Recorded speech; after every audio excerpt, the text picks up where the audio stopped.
జరిగిన పరిస్థితి అందరికీ కూడా తెలిసిందే. గత చరిత్రలో ఎప్పుడూ జరగని విధంగా ఏకంగా 99% వాగ్దానాలు అమలు చేశాం. ఎప్పుడు జరగలేదు ఆంధ్ర రాష్ట్ర చరిత్రలో కానీ దేశ చరిత్రలో కానీ ఈ మాదిరిగా మేనిఫెస్టో అన్నది ఒక పవిత్ర గ్రంథంగా భావించి అదొక బైబిల్ గాను, అదొక ఖురాన్ గాను, అదొక భగవద్గీత గాను భావిస్తూ టిక్కు పెట్టమని చెప్పి ప్రతి ఇంటికి పంపించి టిక్కు పెట్టమని చెప్పి ప్రతి అడుగుతూ ఆ ప్రతి అక్క చెల్లెమ్మల ఆశీస్సులు తీసుకుంటూ ఆ ఇంట్లో ఉన్న అవ్వాతాతల దీవెనలు తీసుకుంటూ ఏ రోజు కూడా ఈ మాదిరిగా బటన్లు నొక్కడం ఏకంగా 2,70,000 కోట్ల రూపాయలు ఎటువంటి వివక్ష లేకుండా ఎటువంటి లంచాలు లేకుండా ఏ నెలలో ఏమిస్తామో అని ముందే చెప్పి క్యాలెండర్ ప్రకటించి ఆ నెలలో అది తప్పకుండా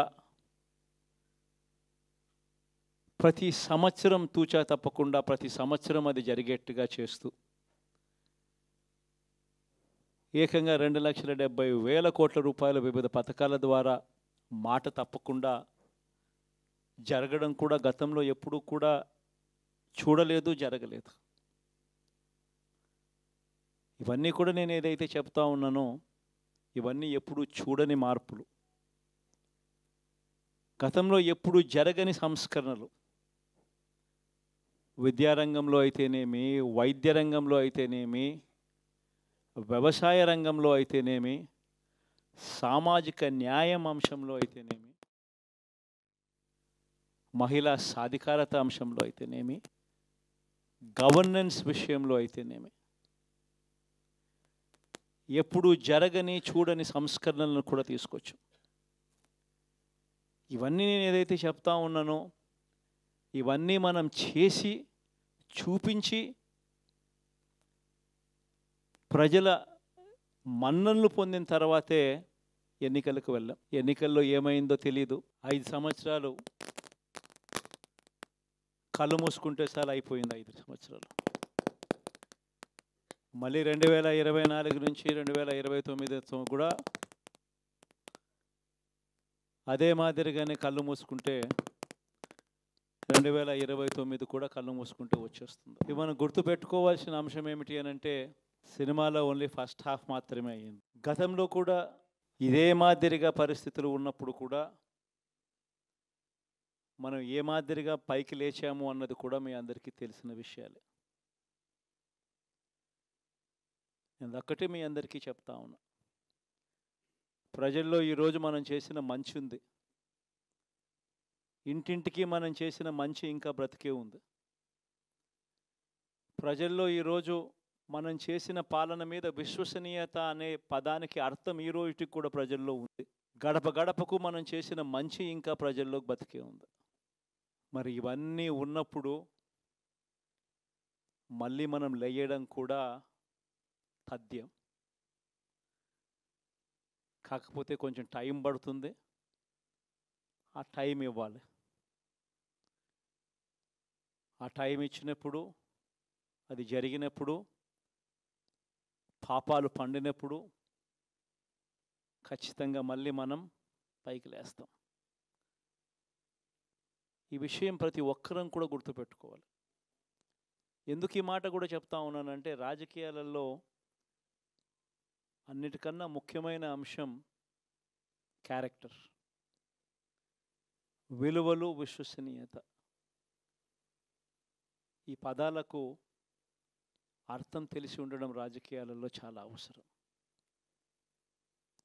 రాజకీయం అంటే ఎల్లవేళలా అధికారమే కాదు. అధికారంలో లేనప్పుడు కష్టాలు ఖచ్చితంగా వస్తాయి. కానీ ఖచ్చితంగా కష్టాలు వచ్చినప్పుడు మనం ఖచ్చితంగా ఏ రకంగా రియాక్ట్ అవుతాం అన్నది మన చేతుల్లో ఉంది. విలువలు, విశ్వసనీయత లేని మనిషిగా రాజకీయాలు చేద్దామా, లేదా కష్టాలు వచ్చినప్పుడు ఆ కష్టాలను ఎదుర్కొని హుందాగా నిలబడుతూ మళ్ళీ 5 సంవత్సరాలు కళ్ళు మూసుకుంటే 5 సంవత్సరాలు అయిపోతాయి, మళ్ళీ 5 సంవత్సరాల తర్వాత మన పాలన వస్తుంది, మన ప్రభుత్వం వస్తుంది, అప్పుడు మళ్ళీ మనమే ఆందోళన ఎక్కుతామన్నది కూడా గుర్తుపెట్టుకొని అడుగులు వేస్తామా అన్నది మనలో ప్రతి ఒక్కరూ కూడా ఆలోచన చేసుకోవాలి. ఇదే మన ప్రభుత్వం అధికారంలో ఉన్నప్పుడు కులం చూడలేదు, మతం చూడలేదు, ప్రాంతం చూడలేదు, రాజకీయాలు చూడలేదు. చివరికి ఏ పార్టీకి ఎవరు ఓటు వేశారు అన్నది కూడా చూడకుండా ప్రతి పథకము కూడా డోర్ డెలివరీ చేయించాం మనం. అర్హత మాత్రమే ప్రామాణికంగా తీసుకొని ప్రతి పథకము, ప్రతి మంచి కూడా ప్రతి ఇంటికి డోర్ డెలివరీ చేయించాం. అలా ప్రతి మంచి, ప్రతి పథకము డోర్ డెలివరీ చేసిన ప్రభుత్వం మనదైతే, పాలన మందైతే, ఈరోజు కేవలం వాళ్ళ పార్టీకి ఓటు వేయలేదు అని మాత్రమే, ఓటుకు వేయకపోవడమే పాపం అన్నట్టుగా ఈరోజు రావణ కాష్టం సృష్టిస్తూ ఉన్నారు, విధ్వంసం చేస్తూ ఉన్నారు, ఆస్తులు నష్టం చేస్తున్నారు, కొడతా ఉన్నారు, అవమానిస్తూ ఉన్నారు. ఇవన్నీ శిశుపాలుని పాపాల్లో భాగాలుగా ఇవన్నీ అప్పుడే పాపాలు మొదలయ్యాయి.